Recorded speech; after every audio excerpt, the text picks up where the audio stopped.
नमस्ते मित्रांनो, आपण ऐकत आहोत मराठी कथा काळोखी पौर्णिमा भाग 14।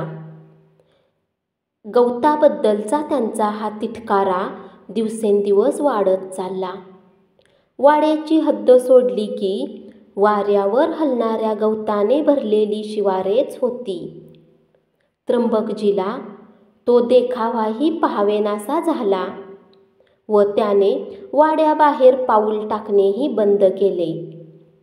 गणपतीची पूजा करताना 4 दुर्वा हातात घेणेही त्याला अशक्य झाले। त्याच्या या अनामिक भीतीचा संसर्ग त्याच्या आसपास वावरणाऱ्या गडी माणसांनाही झाला व तेही बुचकळल्यासारखे झाले। त्याच्या वाड्यात नोकरी करायलाही हळूहळू कोणी तयार होईना असे झाले। सरते शेवटी त्र्यंबकजी व त्याचा एक गडी रामजी एवढेच वाड्यात राहिले। वाड्याच्या बागेची जमीन कसदार होती, मशागतही चांगली केलेली होती। तरीही वाड्याच्या आसपास बागेत व विशेषतः त्या पडळीच्या आसपास गवताचे पीक वेड्यासारखे फोफावले होते। म्हातारा त्र्यंबकजी व म्हातारा रामजी खुरप्याने जमेल तेवढे गवत काढून टाकत होते, पण आता एक पाते उखडले की त्याच्या जागी जणू काही 10 नवी पाती जमिनीतून वर येत होती। त्याला छाटणे तर राहोच, वाड्यापासून दूर ठेवणेही त्यांच्या आटोक्यापलीकडे गेले होते। शेवटी त्यांनी हार खाल्ली व हा प्रयत्नही सोडून दिला। गुडघाभर वाढलेल्या गवताचा वाड्याला एखाद्या पुरासारखा वेढा पडला। त्यावेळी कुंपणी वगैरे काही नव्हती। जनावरे मोकाट फिरत असत, दिसेल तिथला हिरवा चारा खात असत, पण त्र्यंबकजीच्या आवारात वाढलेल्या या गवताला कोणत्याही गुराने कधी तोंड लावलेले कोणालाही दिसले नाही। त्र्यंबकजीने आता साऱ्या खिडक्या बंद करून घेतल्या होत्या। चारी बाजूला पसरलेले वाऱ्याबरोबर हलणारे गवत पाहणे त्याला असह्य झाले असले पाहिजे।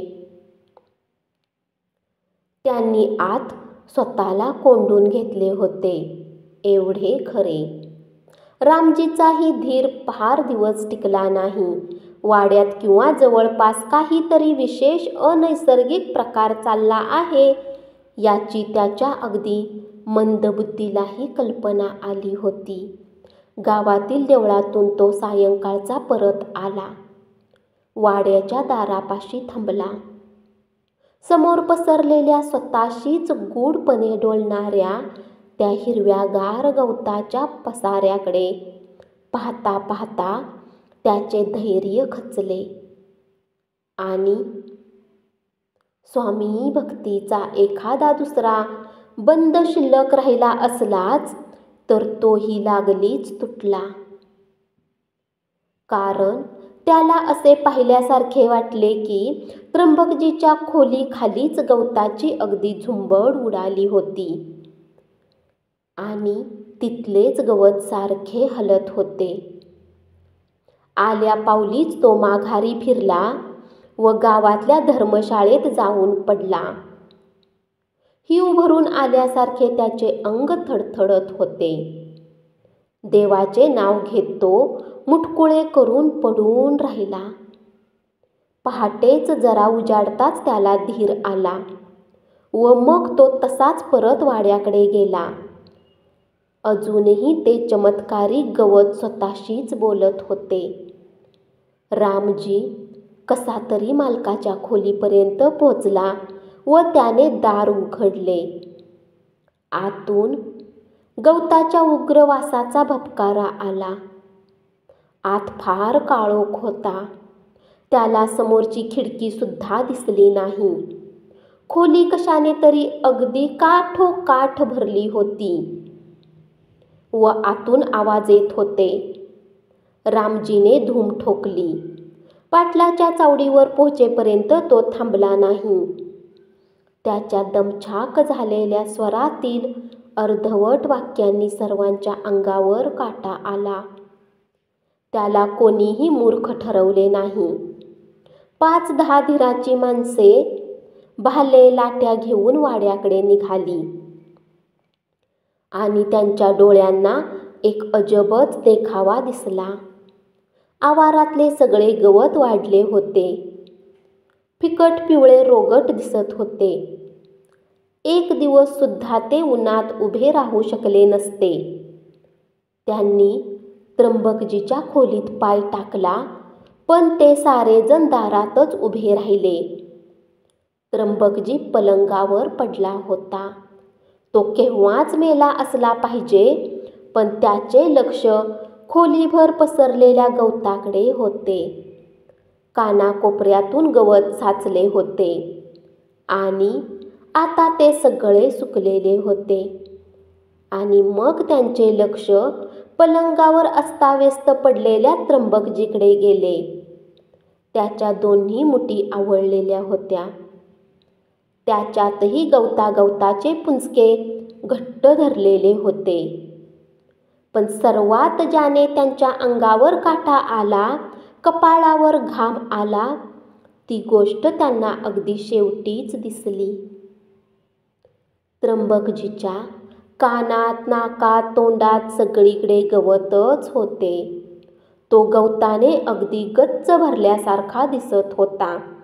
कसे तरी त्यांनी त्र्यंबकजीला हलवले व खाली नेले आणि असे म्हणतात की त्याचे मृत शरीर चितेवर ठेवले व अग्नी दिला, तरी बराच वेळ नुसते धुमसतच राहिले. काळा कुट्ट धूर निघत होता आणि ओले गवत नासल्यासारखी दुर्गंधी सुटली होती. त्याचे पाप अखेरीस त्याच्यापर्यंत येऊन पोहोचले होते. रेखा, मला ही माहिती मिळाली. पडळीत माळ्याला जागा दिली होती, ती त्याने सोडली. आता गावकरीही त्यासाठी वेगवेगळी कारणे सांगू लागले आहेत. तुला त्या अफवेचा इतिहास हवा होता ना? तो अगदी सविस्तरपणे लिहिला आहे. पण आत्ताच हा प्रकार का सुरू झाला आहे? रेखा, मी प्रत्यक्ष काळालाही भीत नाही. माझ्या मनावर त्याचा काही परिणाम होईल अशी शंकाही तू मनात आणू नकोस. तुझा विवाह नंदनसारख्या तडफदार, अनुभवी व सद्गुणी तरुणाशी होणार आहे. या गोष्टीने मला किती समाधान वाटले म्हणून सांगू? पत्र वाचताना रेखाच्या अंगावर काटा उभा राहिला होता. पत्राची परत घडी करताना सुद्धा तिचे हात कापत होते. भैयासाहेब अशा या वावटळीच्या मध्यभागी एकाकी राहत होते. या क्षणी तिचे मन त्यांच्याबद्दलच्या प्रेमाने व आपुलकीने भरून आले होते. रेखाने संधी मिळताच भैयासाहेबांचे पत्र नंदनच्या हातात दिले होते. पत्र वाचता वाचता त्याच्या कपाळाला आठ्या पडल्या होत्या व त्या शेवटपर्यंत कायम होत्या. तिच्या परवानगीने त्याने ते पत्र स्वतःजवळच ठेवून घेतले होते.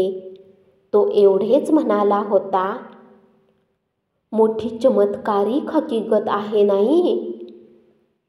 म्हणजे खरी असली तर नंदन, पत्र वाचता वाचता माझ्या अंगावर तर शहाराच आला. खरे आहे. त्र्यंबकजींचे कृत्यही भयंकर होते व त्याचा मोबदलाही त्याला तसाच भयंकर रीतीने द्यावा लागला. नंदन, रेखा हळूच म्हणाली. हे खरे असेल? एकदम तोंडाशी आलेले शब्द त्याने उच्चारले नाहीत. जरा वेळाने तो म्हणाला, रेखा, निसर्गाची माणसाला अजून कल्पना आली आहे का?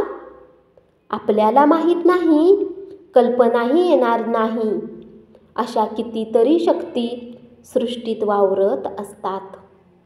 नंदन, रेखा आश्चर्याने म्हणाली, मला कल्पना नव्हती तुम्ही असे म्हणाल. मला वाटले होते की लोक भ्रम म्हणून तुम्ही या गोष्टी कसपाटासारख्या समजाल. नाही, त्या इतक्या निरर्थक नाहीत. नलिनी खोलीत आली व विषय बदलला. पण रेखाचे समाधान झाले नव्हते. टर्म संपत आली होती व रेखा दिवाळीची सुट्टी कोठे घालवायची याचा मनात विचार करत होती. आकाशातून येणाऱ्या विजेसारखी ती तार तिच्यावर कोसळली. भैयासाहेब एक्सपायर्ड. Start immediately. माई. खरोखरच तिला त्या शब्दांचा अर्थ लागेना. एक्सपायर्ड भैयासाहेब? हे आहे तरी काय? असे होईल तरी कसे? पण तिचे 2 श्वास होतात न होतात तोच त्या शब्दांचे जहर तिच्या मनाच्या कणाकणात भिनले व ती कॉटवर कोसळली. काळाचा हा तडाखा तिच्या सहनशक्तीच्या पलीकडचा, विचारांच्याही पलीकडचा होता. ती कॉटवर गडबडा लोळत होती. हातांनी छातीवर मस्तकावर प्रहार करून घेत होती. पण हे आपल्या आत कोंडले गेलेले दुःख हलके होत नव्हते. त्याचा दाब सारखा वाढत होता. भैयासाहेब गेले? आता तिने काय करायचे? कोणाकडे पाहायचे? नंदन. अभावितपणे आधारासाठी ती त्याच्याकडे वळली. खोलीला कुलूप घालून ती निघाली. एखाद्या दैवी प्रेरणेखालीच तिने वाटचाल केली असली पाहिजे. कारण खरोखरच तिला बाह्य जगाची शुद्धही नव्हती. तिच्या भयभीत पांढऱ्या फटक चेहऱ्यावर कुतूहलाने खिळलेल्या लोकांच्या नजरा तिला जाणवल्या नाहीत. कशी तरी ती त्याच्या घरी पोहोचली. घंटा दाबून ती दाराला टेकून उभी राहिली. दार नंदननेच उघडले.